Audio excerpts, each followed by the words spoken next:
చూడమ్మా, తను నా దగ్గరికి వచ్చాడు కాబట్టి సరిపోయింది, లేకపోతే ఏమయ్యేది? అతను జాగ్రత్తగా చూసుకోవాలని చెప్పాను కదా, అతన్ని అలా ఎలా వదిలేస్తారు? నిజంగా తను ఇల్లు వదిలిపెట్టి వెళ్ళిపోతాడని నేను అస్సలు ఎక్స్పెక్ట్ చేయలేదు డాక్టర్. చూసుకోవాలి కదా. అతని కండిషన్ చూస్తూ ఉంటే గతం తాలూకు జ్ఞాపకాలు ఒక్కొక్కటి గుర్తుకొచ్చేలా ఉన్నాయి. తను వీలైనంత వరకు ఈ ఎన్విరాన్మెంట్ను వదిలేసి బయటికి వెళ్లకుండా ఉంటే మంచిది. పాత వ్యక్తులు కానీ పాత ఆలోచనలు కానీ అతనికి ఏమీ రాకుండా ఉంటే మీకే మంచిది. లేదంటే మొత్తం హిస్టరీ అంతా తెలిసిపోతుంది. లేదు డాక్టర్, అదే జరిగితే నేను పడిన శ్రమంతా వృధా అయిపోతుంది. అలాంటి పరిస్థితి రానివ్వను. ఓకే అమ్మా, take care. Show, thank you so much doctor. It's okay.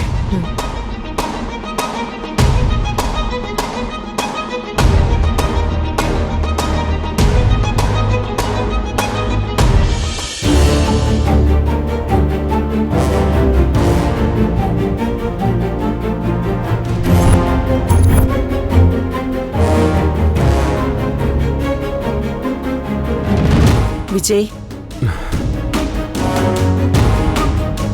ఏంటి విజయ్ ఇది? నేనెంత టెన్షన్ పడిపోయానో తెలుసా? నువ్విలా చెప్పా పెట్టకుండా వెళ్ళిపోతే నేనేమైపోతాను చెప్పు?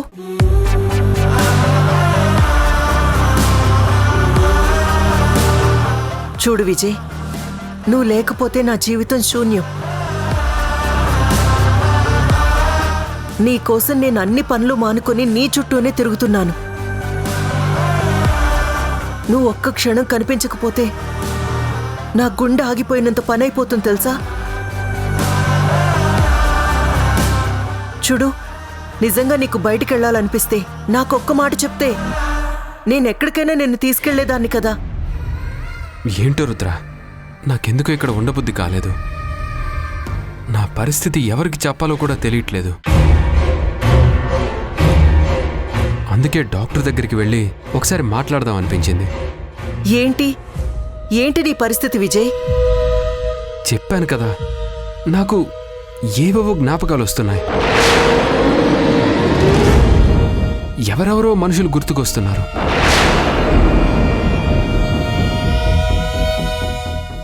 వాళ్ళు ఎవరో ఏంటో నాకు తెలీదు. నువ్వు నా దగ్గరకు వచ్చి మాట్లాడుతూ ఉంటే నాకెందుకు అనీజీగా ఉంటుంది. నువ్వు ఎంత ప్రేమ చూపించినా నీతో మింగిల్ కాలేకపోతున్నాను. ఏదో కోల్పోతున్న బాధ, ఎవరో నాకు దూరం అయిపోతున్నారనే దిగులు. అది ఏంటో ఎందుకు అలా అనిపిస్తుందో నాకు తెలియడం లేదు. నువ్వేమో నా భార్య అని చెప్తున్నావు, కానీ నేను నాకేమీ గుర్తు రావట్లేదని చెప్తున్నాను. ఈ ఇల్లు, ఈ పరిసరాలు చూస్తే నువ్వు చెప్తుందంతా నిజమే అనిపిస్తుంది. కానీ నా మనసుకి మాత్రం ఎక్కడో ఏదో వెలితి కనిపిస్తుంది. అదేంటో తెలుసుకోవాలి. చూడు విజయ్, నీ పరిస్థితి గురించి నాకు డాక్టర్ చెప్పారు. ఇలా ప్రతి క్షణం అనిపిస్తూనే ఉంటుంది.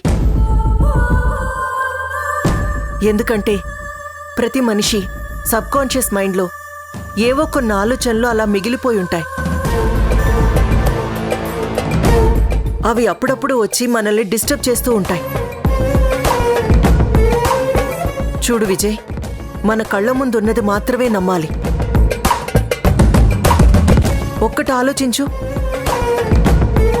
మనిద్దరం భార్యాభర్తలం కాకపోతే నేను నీతో ఇంత క్లోజ్గా ఉండగలుగుతానా? మనిద్దరం భార్యాభర్తలం కాకపోతే ఈ ఇంట్లో మనకి సంబంధించిన ఫోటోలు ఎలా ఉంటాయి చెప్పు?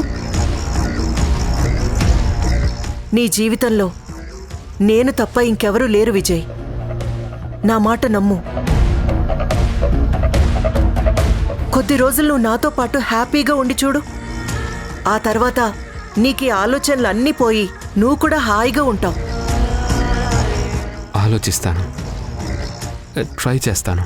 చూడు విజయ్, నువ్వు గనుక లేకపోతే నేను చచ్చిపోతాను. నాకు ఈ ప్రపంచంలో నువ్వు తప్ప ఇంకెవరూ లేరు విజయ్. నువ్వే నన్ను కాదంటే నేను ఎవరి కోసం బతకాలి?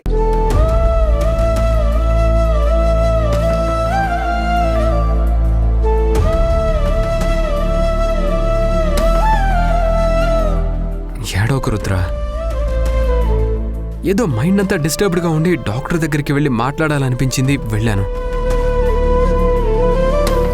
ఇంకెప్పుడు అలా వెళ్ళను. నీకు చెప్పే వెళ్తాను, సరేనా?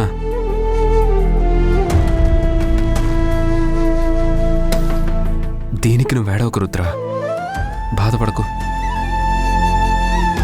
Thank you so much Vijay, thank you.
వామ్మో, ఈ టైంలో వీళ్ళొచ్చారేంటి? ఇప్పుడు వీళ్ళు కనుక భరత్ని చూశారంటే కథంతా రివర్స్ అయిపోతుంది. నా కూతుర్ని రుద్రాణి బ్రతకనివ్వదు, చంపేస్తుంది. బాబోయ్,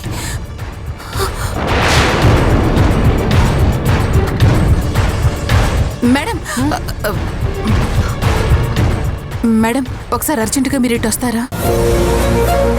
విజయ్, ఒక్క నిమిషం, ఇప్పుడే వస్తాను. రండి. పద.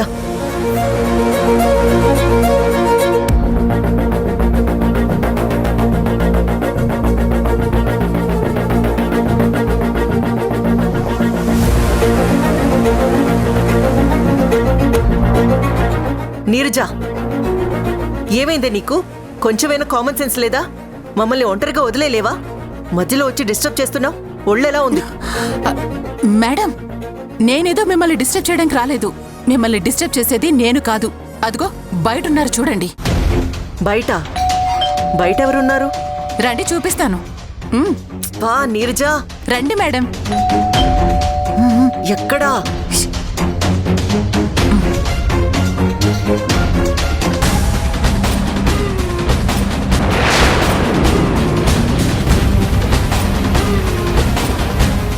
వీళ్ళెందుకు వచ్చారు?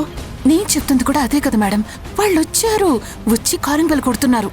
ఇప్పుడు నేను తలుపులు తీసుంటే కొంపలు మునిగేవి. అందుకే మిమ్మల్ని తీసుకొచ్చాను, అర్థమైందా?